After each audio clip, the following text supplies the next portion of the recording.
Ya, jadi untuk fungsi dari tulang itu sendiri, ya ini sumbernya dari ini ya, di histologi Jenkera.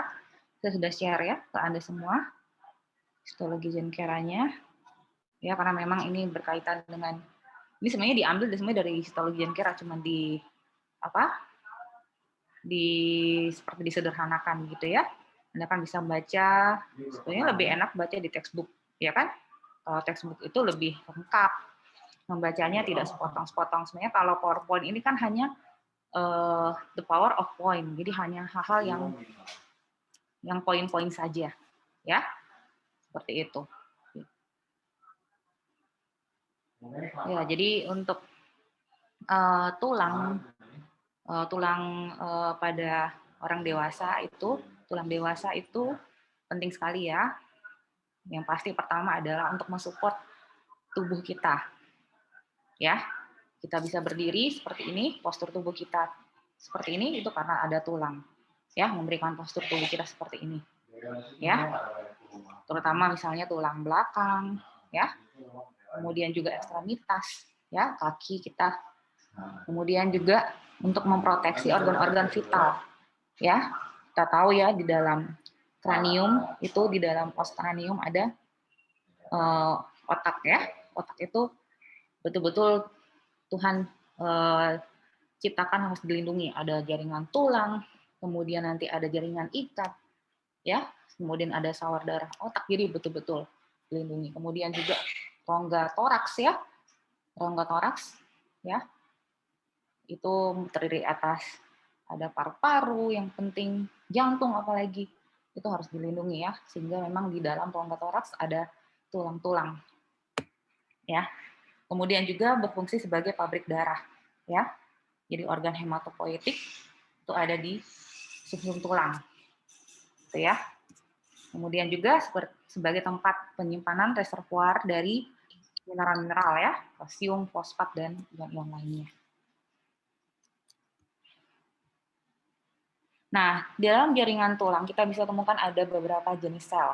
Pertama, sel osteosit. Bentar ya.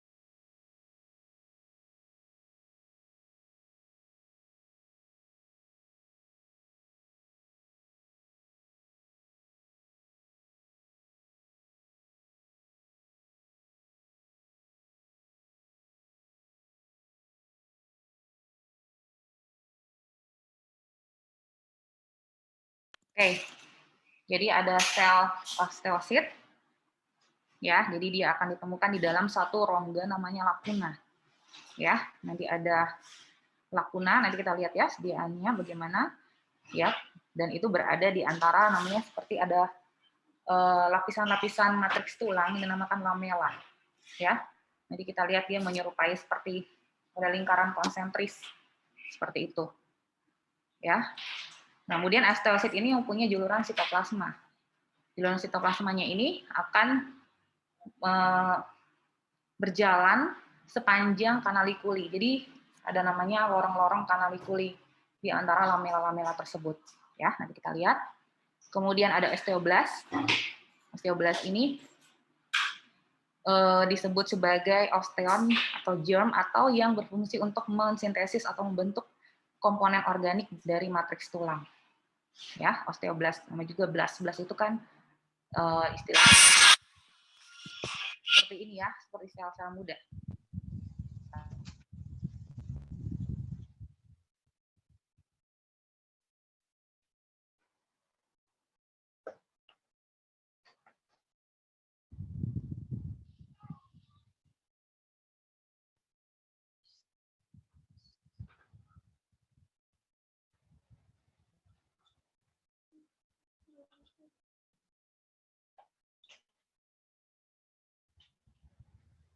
Kemudian ada osteoklast. Nah, osteoklast ini dia mempunyai fungsi menyerupai seperti monosit. Dia bisa memfagositosis, jadi dia multiplated, ya, dia ada sel yang ukurannya besar, jadi berfungsi nanti dalam reabsorpsi dan remodeling dari jaringan tulang, ya. Jadi 3 sel ini nanti akan kita lihat, Anda harus betul-betul tahu, bisa mengidentifikasi ketiga sel tersebut. Seperti itu. Ya.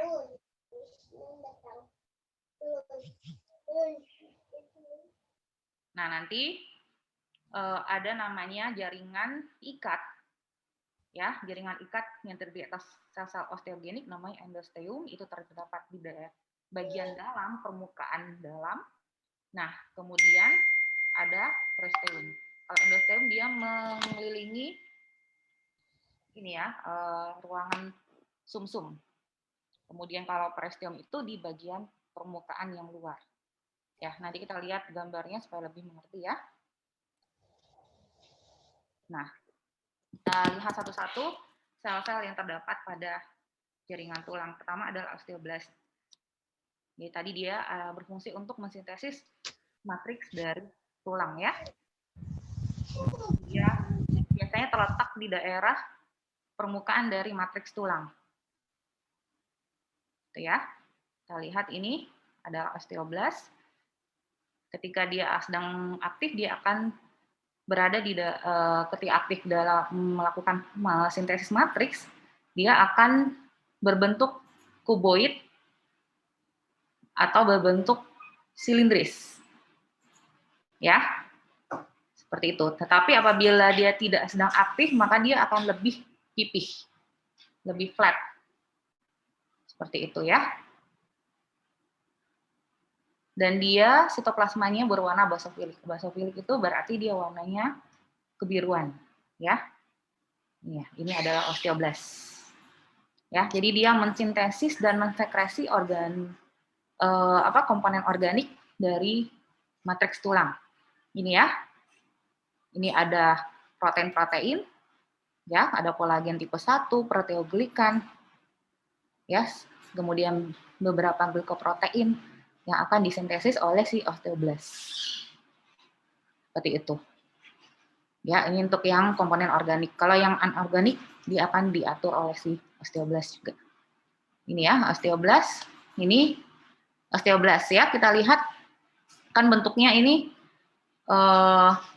ya, kolumner atau ada kuboid ya, berarti dia memang sedang aktif untuk melakukan sintesis ya. Dia terdapat di permukaan dari matriks tulang. Ini matriks tulang. Ini matriks tulang. Ya, jadi dia disintesis oleh si osteoblast. Ini osteoblast. Ada yang pipih. Nah, kalau pipih berarti dia sedang tidak melakukan aktivitas sintesis. Ya. Kalau dari sedian histologi seperti ini. Ini cenderung pipih ya.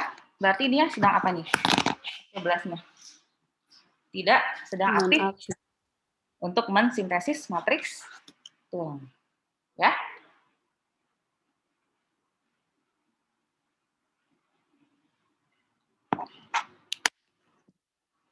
Nah, jadi selama sintesis matriks, komponen matriksnya itu disekresikan juga oleh sel namanya osteoid.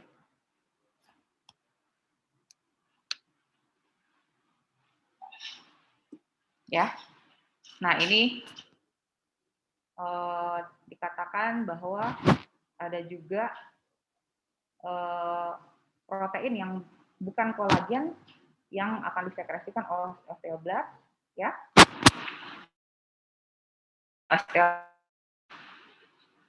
Ya, ini pengetahuan saja. Kalau menurut kalian, ya ini memang lebih ke arah faal.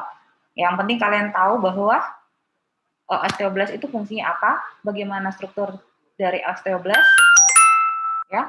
Kemudian nama matriks, komponen matriks yang disekresikan sel namanya osteoid. Osteoid itu adalah matriks, komponen matriks yang disekresikan oleh si osteoblast, ya. Namanya osteoid. Itu saja yang penting kalian tahu ya. Nah, ini ya bagaimana terjadinya mineralisasi dari matriks tulang ya. Tadi ada sel-sel yang berada di permukaan yang akan mensintesis matriks dari tulang ya, namanya osteoblast. Ya, jadi dia pelan-pelan akan melepaskan vesikel-vesikel, kemudian juga ada jaringan ikat ya protein dari kolagen, ya, akhirnya lama-lama dia makin padat.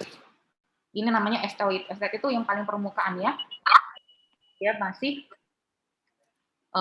belum betul-betul mengalami mineralisasi. Nah, kalau yang bagian sini sudah mengalami mineralisasi. Seperti itu. Ya. Oke. Jadi tadi osteoblast ya. Jadi osteoblast harus tahu osteoid itu apa, fungsi osteoblast, kemudian apa sih perbedaan osteoblast yang bentuknya kolumner dan bentuknya pipih ya. Oke, selanjutnya osteosit. Nah, osteosit nanti si osteoblast tadi yang ada di permukaan lama-lama akan dikelilingi oleh material yang mereka sekresikan. Kemudian mereka akan berdiferensiasi menjadi namanya osteosit. Jadi memang osteosit itu asalnya dari osteoblast. Namanya juga blast. Blast itu kan adalah sel yang muda. Nah, ketika dia akan masuk, berada di antara matriks dari tulang, namanya adalah osteosit. Dan osteosit berada di dalam suatu rongga namanya lakuna. Ya, jadi ini ya. Ada rongga ya namanya lakuna, ini adalah si sel osteositnya. Ya. Nah, kalau osteosit perbedaannya juga dengan osteoblast, dia mempunyai prosesus atau juluran sitoplasma. Ya. Jadi ada juluran sitoplasma dinamakan dendritit karena dendritik ya miriplah dengan juluran sitoplasma dari sel neuron ya. Dendrit itu kan dia juluran yang pendek-pendek. Jadi seperti ini. Kelihatannya berduri-duri gitu. Ya. Dan akan memasuki namanya kanalikuli. Jadi kan lakuna itu adalah satu rongga. Rongga tersebut akan menjadi satu ruang rongga yang lebih seperti terowongan-terowongan kecil namanya kanalikuli. Jadi dia akan keluar dari lakuna. Ini kanalikuli, seperti itu. Ya. Nah, si juluran sitoplasma si osteosit itu lewat kanalikuli. Jadi seperti itu ya. Jadi di kanalikuli terjadi difusi metabolit antara osteosit dengan pembuluh darah. Ya, karena memang untuk komponen tulang itu kan padat ya. Jadi memang lewat ruangan rongga kanalikuli inilah terjadi difusi metabolit antara pembuluh darah dan osteosit. Ya. Jadi itu ya.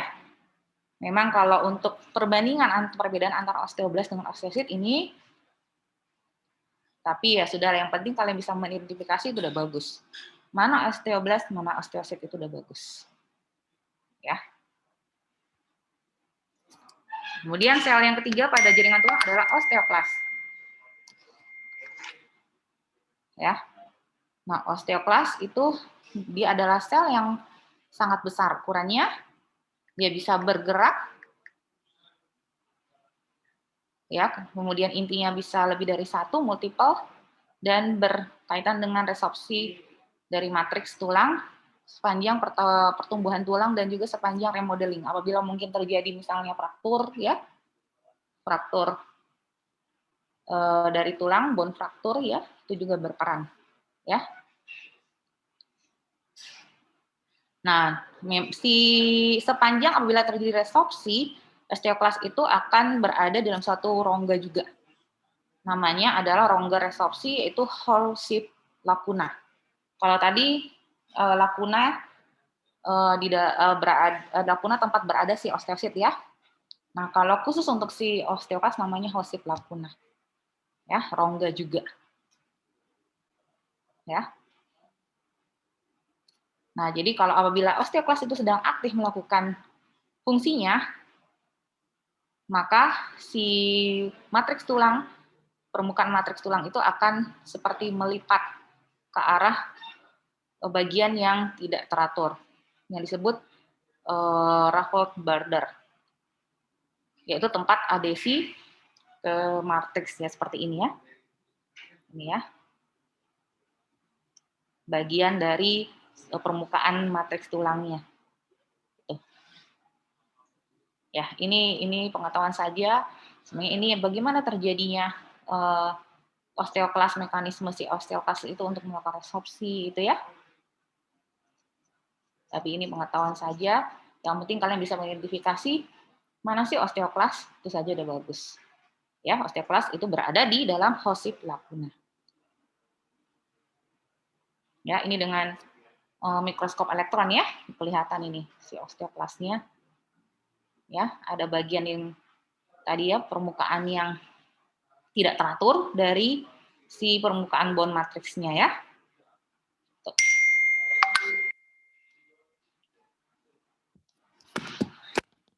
Ya, jadi untuk ini adalah sediaan dari tulang kita dengan pewarnaan Mallory trichome. Ya, Mallory trichome beda dengan hematoxylin eosin ya, berbeda ya. Mallory trichome. Jadi ada namanya sel osteoblast yang di permukaannya yang berfungsi untuk membentuk matriks tulang. Ya. Jadi osteoblast ini akan mensekresi osteoid, tadi ada kolagen tipe 1, kemudian ada juga molekul-molekul lain ya, nanti akan memadat lama-lama. Kemudian osteoblast juga akan berdiferensiasi menjadi osteosit yang berada di lacuna. Ini lacuna ya. Ya. Kemudian juga kita bisa melihat di sini ada osteoklas ya. Jadi dia intinya sel yang besar ukurannya dan intinya lebih dari 1 multinucleated. Ya. Jadi ini memang kita mau melihat bagaimana ini dia membentuk, dia sedang masa pembentukan ya. Si osteoblast sedang aktif melakukan sintesis ya.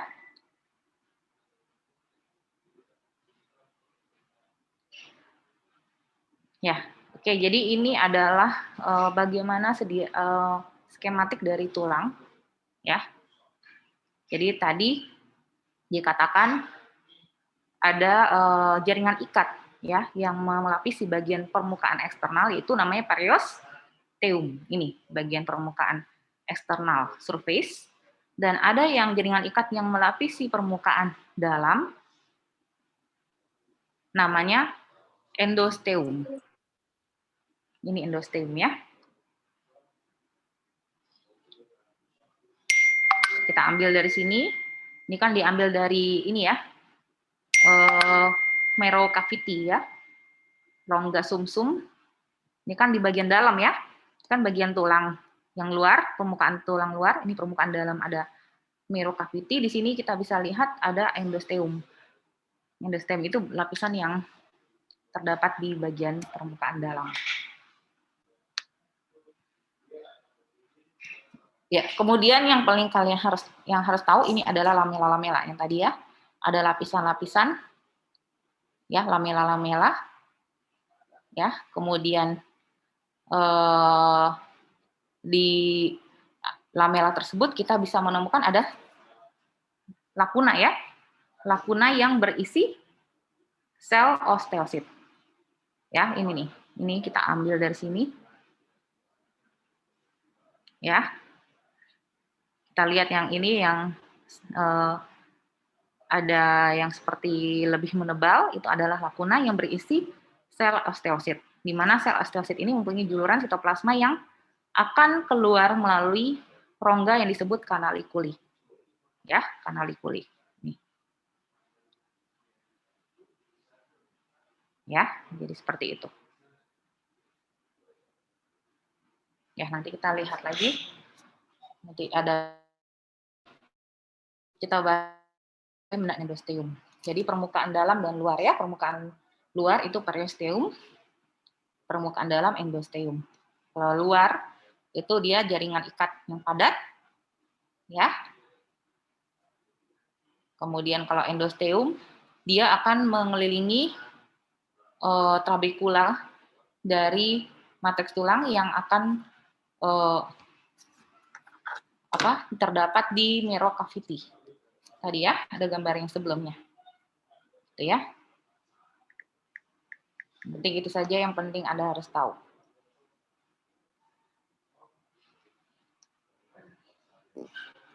Nah, untuk jenis-jenis tulang secara makroskopik kita bisa bagi menjadi dua, yaitu tulang kompak ya, atau tulang kortikal yang merupakan 80% total dari massa tulang. Kemudian tulang trabekular atau spongy atau cancellous. Itu 20% dari total massa tulang. Sedangkan kalau secara mikroskopik kita bisa bedakan menjadi tulang yang berlamelar dan tulang yang woven. Ya. Nah, ini ya. Kalau makroskopik kita lihat ini ada tulang yang kompak yang padat dan tulang yang bersponji. Sponji atau trabekular ini kan berarti dia ada seperti lubang-lubangnya. Ya. Seperti itu. Jadi sponge itu kan kayak kalau kalau orangnya biasa mencuci piring tahu ya. Jadi seperti ada tulang yang mempunyai celah kayak lubang-lubang seperti itu ya. Tuh. Itu tulang trabekular. Nah, kalau secara mikroskopik tadi ada tulang lamelar dan tulang woven ya. Makanya sekarang kita pelajari apa yang dimaksud dengan tulang lamelar.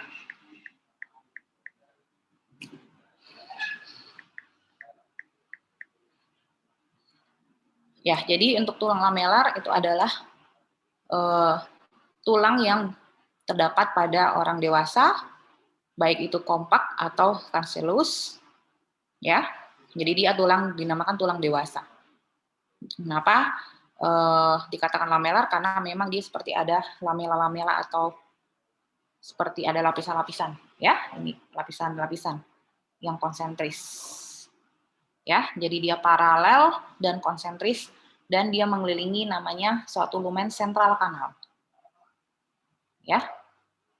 Ini adalah tulang lamelar. Ya. Kemudian kita kenal ada namanya pada tulang lamelar itu osteon atau sistem Havers. Ya, jadi merupakan kompleks dari lamelar yang konsentris yang mengelilingi sentral kanal yang kecil. Sentral kanal itu terdiri atas pembuluh darah, saraf, kemudian juga jaringan ikat yang longgar, dan juga ada endosteum yang permukaan bagian dalam dari tulang ya. Seperti itu. Ya, kemudian di antaranya kita bisa temukan lakuna yang berisi sel osteosit yang dihubungkan oleh kanalikuli ya. Kanalikuli yang di dalamnya terdapat juluran sitoplasma dari sel osteosit. Ya.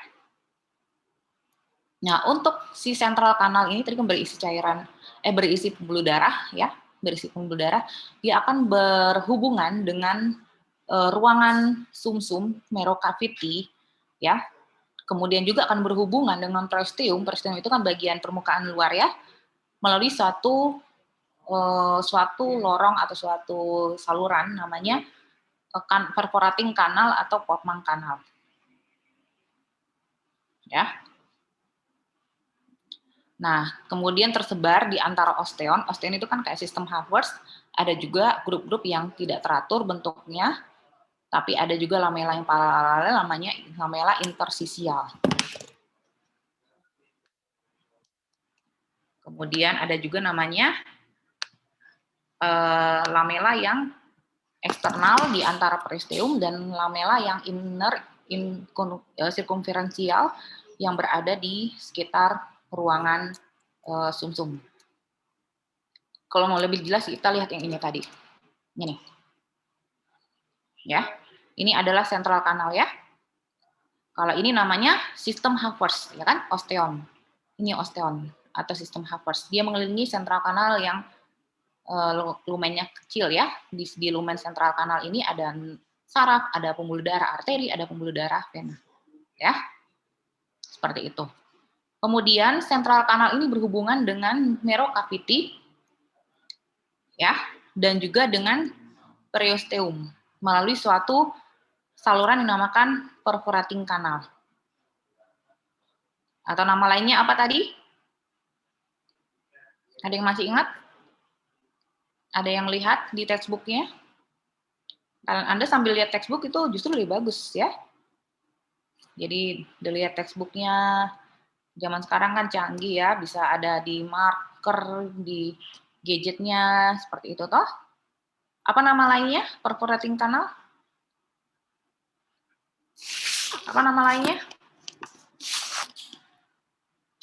Halo, apa nama lainnya? Perforating canal?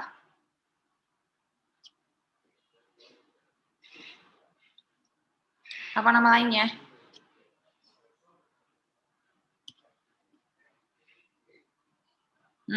Nelson, yang biasanya sering menjawab.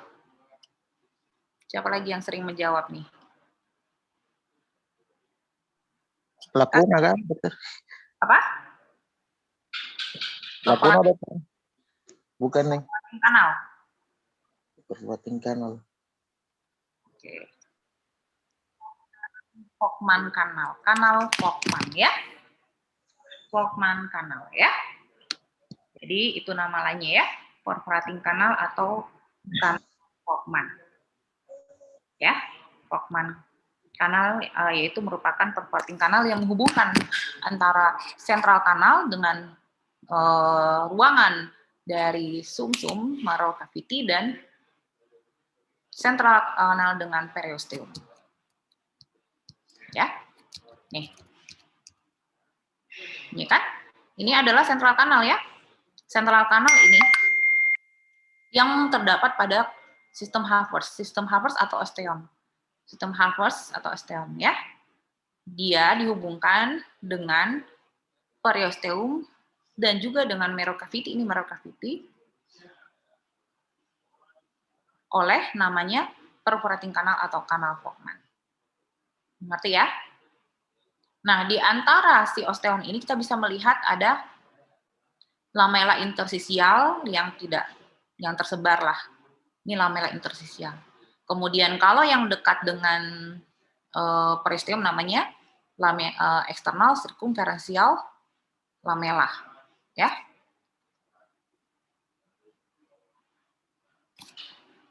Kemudian yang dekat dengan si marrow cavity adalah si inner circumferential lamela. Ya, lamelanya dia ada yang lamela yang di sini, yang di dalam sistem Havertz, ada lamela yang tersebar, namanya interstisial lamela, ada lamela yang dekat dengan permukaan luar dan ada dekat dengan permukaan dalam. Jadi memang ada 4 lamela ya. Seperti itu.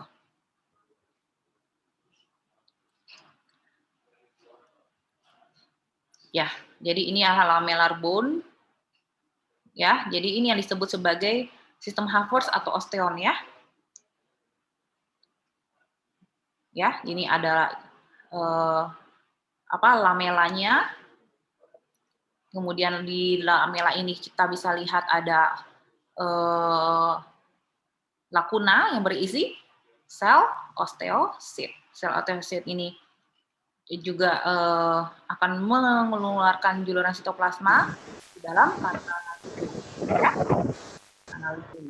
Ini ada kanal lipid yang menghubungkan ya, namanya kanal.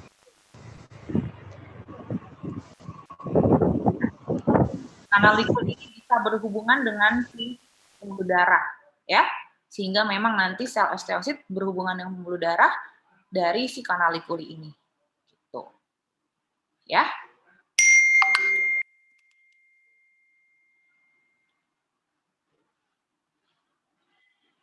Jadi ini yang disebut sebagai ini yang di tengah adalah sentral kanal ya kan? Ini osteon. Sentral kanal ini akan dihubungkan dengan periosteum dan endosteum dengan marrow cavity oleh namanya ini ya, perforating canal atau kanal Volkmann ya.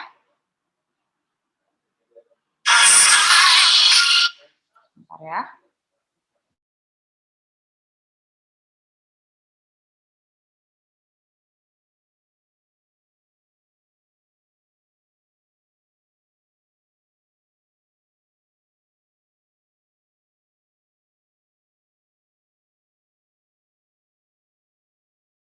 Sebentar ya.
Ya. Oke. Ya, jadi tadi ada lamelar bone ya. Kalau dari histologis. Kemudian sekarang woven bone. Ya, kalau lamellar bone tadi pasti ada lamelar, ada tadi ya lingkaran-lingkaran yang lapisan-lapisan yang konsentris ya dan mengelilingi sentral kanal ya. Nah, kalau yang woven bone dia tidak lamelar. Dia tidak ada seperti tadi ya. Ada lapisan yang mengkonsentris tadi ya, yang paralel dan sejajar ya. Jadi dia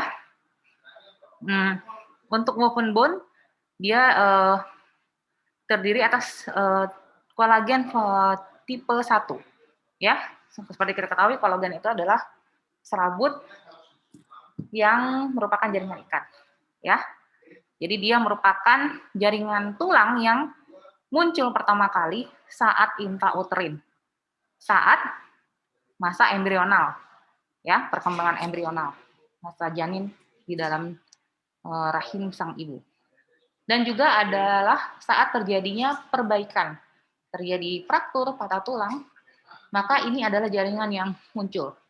Diistilahnya jaringan muda, ya, jaringan muda atau trabekula, jadi tulang muda, seperti itu. Ya, kemudian akhirnya karena dia hanya berada temporeris saja, hanya sementara, karena lama-lama dia akan mengalami menjadi tulang yang dewasa, yaitu yang tadi, si tulang lamelar. Ya, seperti itu. Kecuali di sutura dari kalvaria, dekat sutura dari kalvaria. Dan juga tempat insersi dari beberapa tendon ya.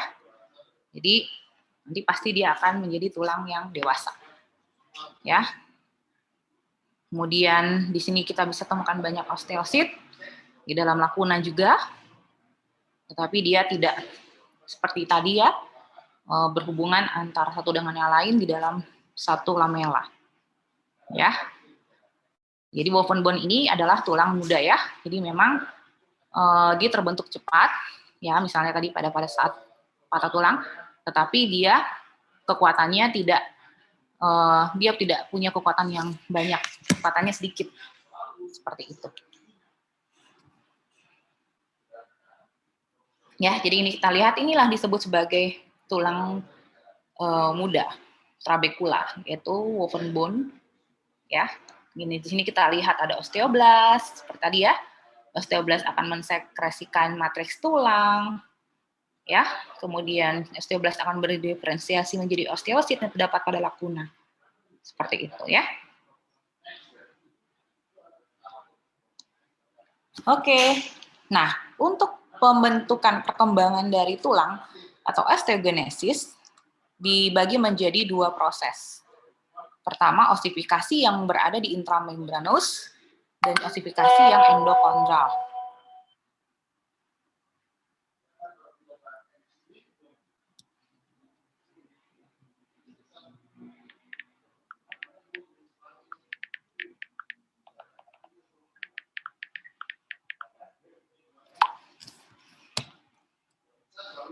Nah, kalau untuk yang osifikasi intramembran, dia osteoblastnya akan berdiferensiasi dari mesenkim dan akan mensekresikan osteoid. Ya. Sedangkan kalau yang endokondral, ya, matriks yang ada dari kartilago hialin ya akan diinvasi oleh osteoblast sehingga nanti terbentuklah si osteoid. Jadi seperti itu ya. Ini letak endokondral dan yang intramembranous. Nah, ini ya disebut intramembranous ya. Jadi di sini merupakan starting point dari pusat osifikasi ya, di mana kebanyakan tulang-tulang yang ini yang pipih itu terbentuk. Ya. Jadi ada kondensasi dari jaringan embrional mesenkim. Ya, jadi nanti ada sel-sel mesenkim ya akan membentuk osteoblast, kemudian osteoblast akan mensekresikan osteoid ya sehingga terbentuklah trabekula atau tulang muda. Sehingga nanti si osteoid akan terbentuk juga yang berada di dalam rongga lakuna.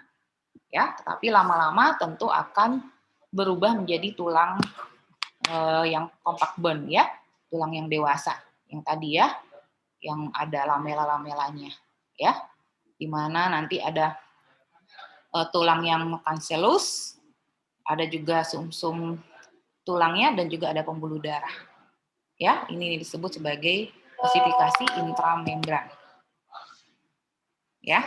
Jadi kita lihat ada osteoblast ya, osteoblast akan mensekresikan osteoid, kemudian nanti dia akan berdiferensiasi menjadi osteosit di dalam lakuna seperti itu. Nah, sedangkan kalau osifikasi endokondral itu terdapat pada tulang panjang ya. Nih, osteogenesis yang merupakan osifikasi endokondral. Ya.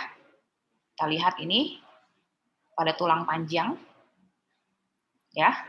Jadi di sini kita bisa lihat ada pusat osifikasi primer dan sekunder. Ya. Terdapat 2 bagian dari kartilago. Ada yang terdapat pada artikular yang tidak berkontribusi pada pertumbuhan tulang dan pada kartilago epifisial. Jadi ada pada lempeng epifisis atau lempeng pertumbuhan. Jadi dia berperan penting pada pertumbuhan ya. Pertumbuhan yang akan dihubungkan oleh dari epifisis ke diafisis ya. Itu ini disebut di epiphyseal plate ini di sini ya. Kita lihat ini ya. Bagaimana endokondral klasifikasi dari masa dia intrauterin, fetal, ya, masa janin, ya, kemudian akhirnya terbentuklah suatu tulang yang pada orang dewasa ya. Jadi terjadi pertumbuhan tulang panjang sehingga orangnya bisa bertambah tingginya seperti itu. Ya, nah ada yang merupakan yang berperan pada pertumbuhan yaitu namanya di epiphyseal cartilage plate atau di epiphyseal cartilago di sini.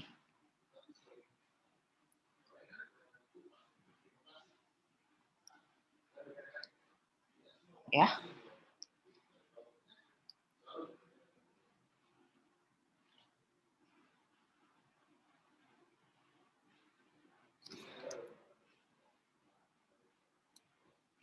Nah, pada epiphyseal plate ini kita bisa lihat ada bagian-bagian dari aktivitas seluler ya pada lempeng pertumbuhan. Ya, tadi di sini, ini di sini ya. Kita lihat ini ada bagian-bagian yang kita bisa bedakan secara seluler ya, ada aktivitas seluler yang berbeda. Dibagi menjadi 5 zona. Ya.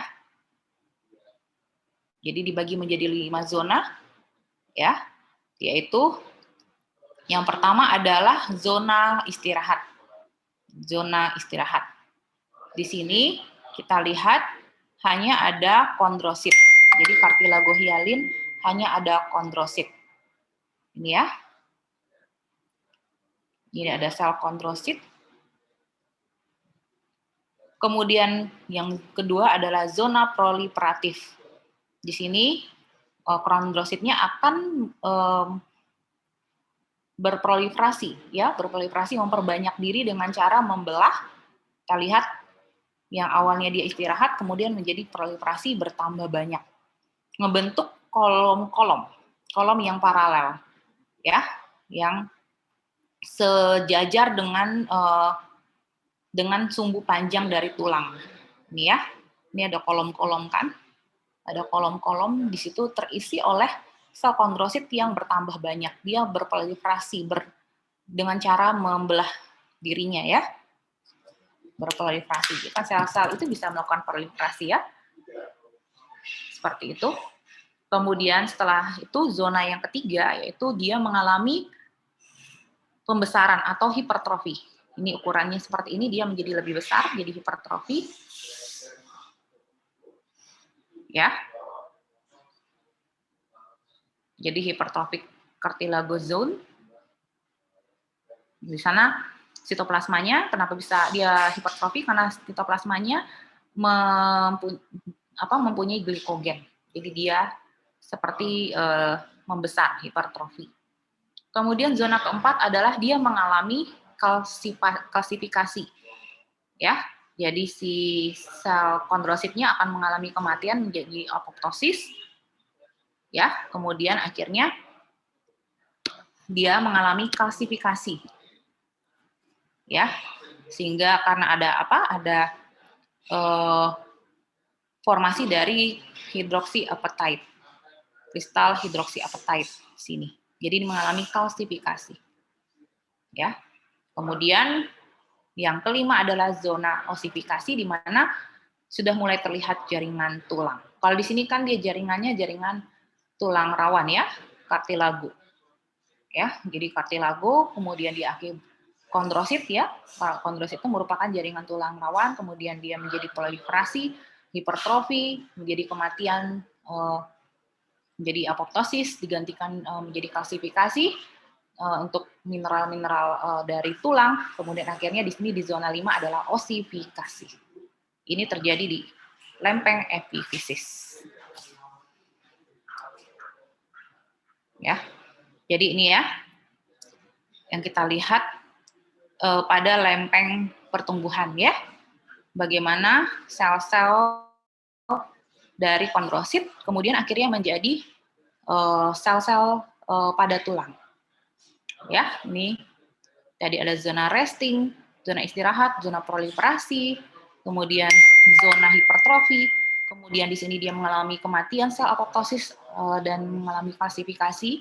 Akhirnya di sini adalah zona osifikasi, ya, dia membentuk jaringan tulang. Ya. Jadi di sini kalau dengan pembesaran yang lebih kuat, ini yang hipertrofi, ini kalsifikasi, kemudian ini dia sudah terbentuklah si jaringan tulang. Ya. Jadi ini kita lihat inilah sudah terbentuk matriks tulang ya. Matriks tulang ya. Jadi sudah ada osteoid ya. Di sini sudah ada matriks tulang, ya.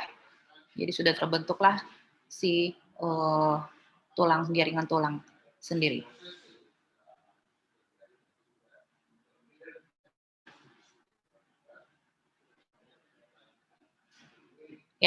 Oke. Ya, jadi tadi itu ya mengenai bagaimana osteogenesis ya, bagaimana pembentukan tulang dan bagaimana tadi untuk peranan dari epiphyseal plate itu ya.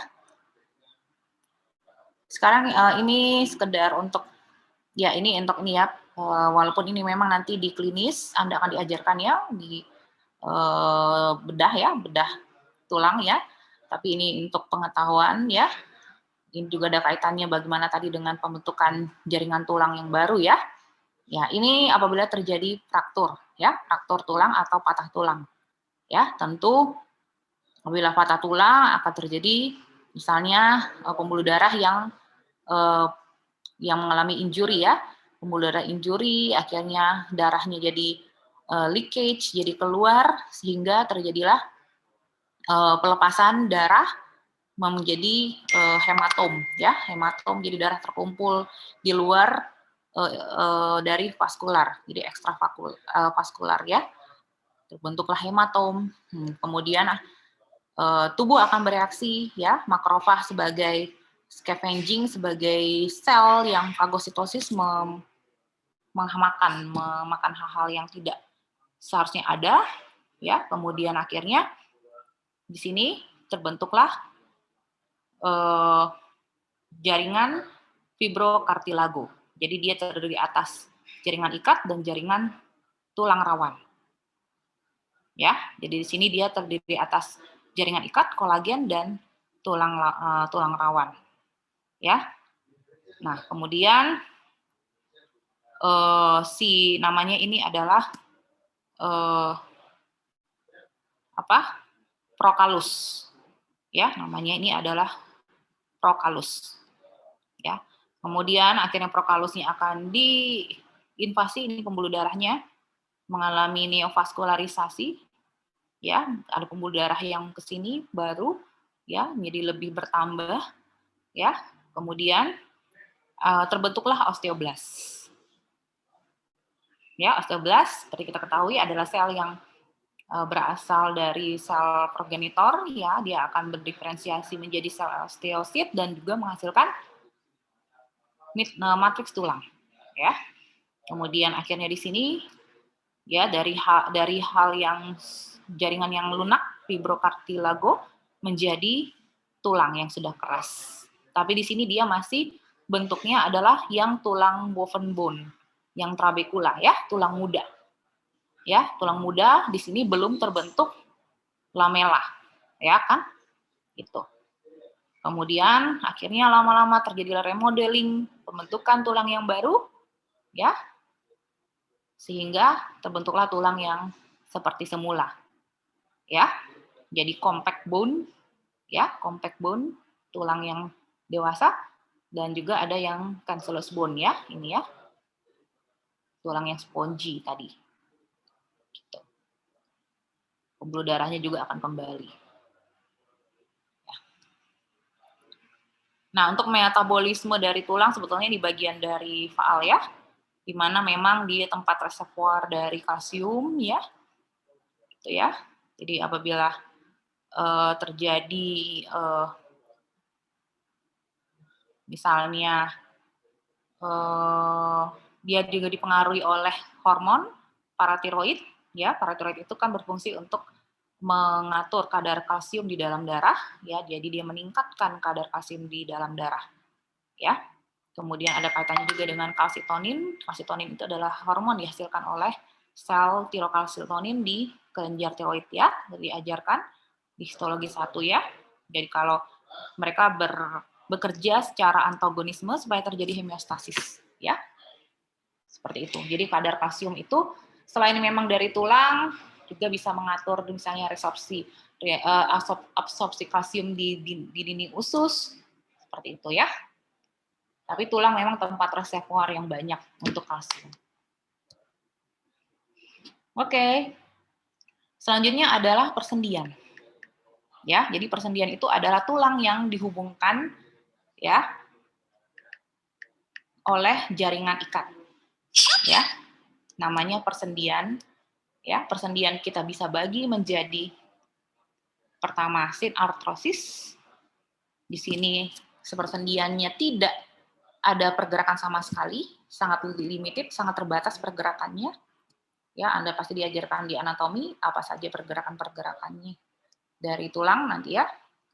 Diartrosis misalnya, yang kalau sinartrosis pergerakannya sangat terbatas. Nah, sinartrosis dibagi lagi menjadi sinostosis, sindesmosis, dan simfisis. Kalau sinostosis ini sebenarnya bagian anatomi ya. Tapi untuk bagian histologinya, sinostosis karena dia memang sangat tidak ada pergerakan, hanya disatukan justru oleh jaringan tulang. Tidak boleh ada pergerakan ya. Misalnya pada tulang kranium ya.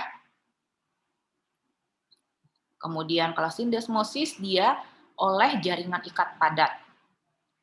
Ya, sindesmosis. Ya, contohnya sacroiliaca joint dari posteriornya ya. Kemudian bagaimana nanti ligamen interosseius dengan tibiofibular joint yang bagian inferior. Ya, itu bagian tibiofibular joint yang inferior, itu bagaimana nanti dia dihubungkan oleh jaringan ikat. Nah, kemudian yang ketiga adalah simfisis. Simfisis di situ selain jaringan ikat juga ada jaringan tulang rawan. Ya. Jadi ini 3 jenis yang sangat tidak bisa bergerak, tentu dihubungkan oleh tulang. Kemudian ada yang oleh jaringan ikat, dan ada oleh jaringan ikat dan jaringan tulang rawan, simfisis. Ya, pasti diajarkan di anatomi ya. Nah, kalau yang di artrosis, dia memang pergerakannya sangat mudah, sangat banyak. Ya. Nah, kalau di sini, kalau di artrosis, ada namanya ligamen, juga ada namanya jaringan ikat padat yang membentuk kapsul pembungkus. Ya. Nah, untuk kapsul pembungkusnya ini nanti akan terdiri atasnya ini seperti ada rongga, ya, yang terdiri atas cairan, namanya cairan sinovial. Ya. Gitu. Nah, cairan sinovial dia memang adalah diselubungi oleh namanya sinovial membran, suatu jaringan ikat, ya, dan dia akan terdiri atas cairan sinovial yang merupakan lubrikan. Ya, kalau diartrosis seperti itu. Nah, ini ya. Kalau diartrosis dia terdapat persendian yang sinovial. Jadi ada kapsul ya, yaitu membran sinovial yang melapisinya. Ya, dan di dalam membran sinovial itu terdapat lubrikan, yaitu cairan sinovial ini. Ya, ini berisi cairan sinovial. Sehingga memang dia memudahkan pergerakan ya, pergerakan dari persendian tersebut. Ya, persendian diartrosis. Ya. Jadi ini ya, ini adalah contoh dari persendian diartrosis. Ya, ada membran sinovial yang membungkus merupakan jaringan ikat. Ya, kemudian ini adalah rongga yang berisi cairan sinovial. Ya, atau joint cavity. Gitu ya. Ini yang disebut persendian diartrosis. Ya, ini contohnya pada tulang panjang. Ya, kita lihat ini yang disebut epiphyseal plate, lempeng epifisis. Ya, lempeng epifisis. Ini kan kartilago ya. Kemudian di sini dia mulai terbentuklah si tulang ya. Jadi lempeng epifisis ada zona-zona yang terdapat di situ ya. Nah, untuk kartilago artikular ini ya. Ya, tadi ada kartilago artikular ini ya. Ini jaringan tulang rawan ya. Nah, ini kartilago dari artikular dari diartrosis. Jadi terdapat kartilago hialin. Ini ya, kartilago hialin. Ya, di situ banyak sel-sel kondrosit. Ya, kemudian juga di situ ada serabut-serabut kolagen. Ya, ini ya cartilago hyalin. Ya, ini dia epiphyseal plate. Ya, nah, di sini terdapat compact bone dan spongy bone ya. Jadi ya.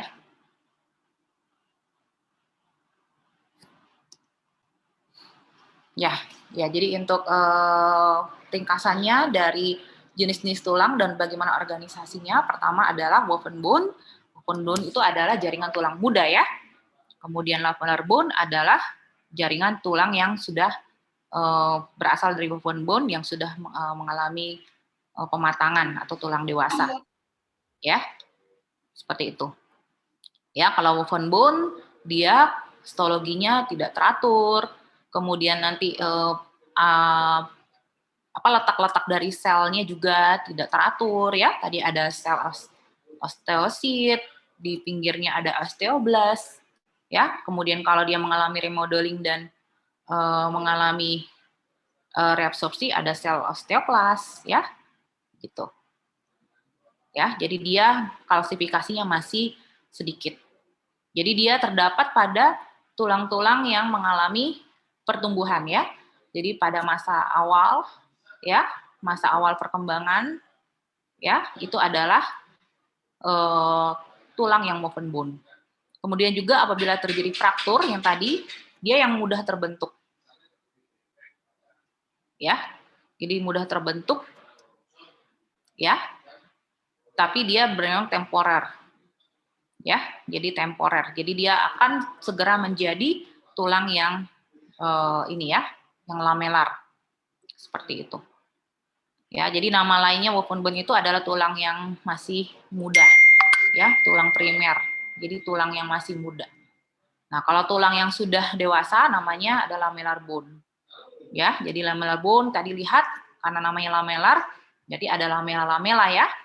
Jadi ada lamela-lamela yang dalam sistem Havertz mengelilingi kanal sentral. Di lamela itu ada sel osteosit yang berada di dalam lakuna, dihubungkan oleh kanalikuli ya, oleh kanalikuli. Di dalam kanalikuli itu ada juluran sitoplasma dari sel osteosit yaitu dendrit yang berbentuk dendritik. Ya kan? Gitu. Ya. Kemudian dia sangat kalsifikasi yang sudah banyak mengalami kalsifikasi. Ya, jadi sel-sel osteositnya terbentuk secara teratur ya. Kalau si woven bone belum, tadi ya dia masih tidak teratur pengaturan sel osteosit. Kalau di sini sudah teratur karena dia berada di dalam lamela-lamela. Ya, jadi dia memang kalau lamellar bone dia terdapat di seluruh bagian dari tulang-tulang yang dewasa. Ya, jadi disebut tulang yang sudah matang atau sudah dewasa ya, sudah tua istilahnya. Kemudian untuk bagian dari tulang kita bisa lihat ada namanya compact bone yang tulang yang padat yang berbentuk lamelar dan ada yang cancellous. Ya, nah ini yang di bagian yang tulang lamelar tadi ya, ada yang compact, ada yang cancellous. Kalau yang compact bone dia yang paling banyak, dia yang tadi ya merupakan ada osteon tadi ya, ada sistem Havertz. Kemudian ada interstitial lamella, kemudian juga ada internal circumferential lamella yang dekat dengan marrow cavity. Kalau yang dekat dengan periosteum, ada yang tahu? Eksternal circumferential lamella ya. Kemudian dia letaknya dia bentuknya tebal, terdapat pada bagian yang luar, dekat dengan periosteum. Nama lainnya adalah cortical bone. Sedangkan kalau cancellous bone dia dihubungkan oleh trabecula yang ditutupi oleh endosteum. Dia berada di bagian dalam tulang yang berhubungan dengan rongga sumsum. Ya, rongga sumsum. Ya, nama lainnya adalah spongy bone atau trabecular bone atau medullary bone. Itu ya. Ini. Kalian masih ingat? Ya. Jadi ini ya. Ini yang disebut sebagai tadi spongy bone. Ya, ini kan spongy dia. Ini ya. Ini yang cancellous bone, spongy bone, dan ini yang compact bone. Ya. Nah, ini ya. Kan dia terdapat trabecula. Ya. Dia mengelilingi cavity, marrow cavity ini ya. Kemudian di sini ada endosteum ya, di permukaan dalam dari tulang tersebut adalah endosteum. Kalau yang periosteum itu adalah si compact bone, ini compact bone. Ini compact bone. Ini yang spongy bone. Ya. Jadi yang paling banyak memang adalah compact bone 80%, yang 20% adalah spongy bone atau cancellous bone. Bentar ya. Ya, ada yang mau ditanyakan sampai di sini mengenai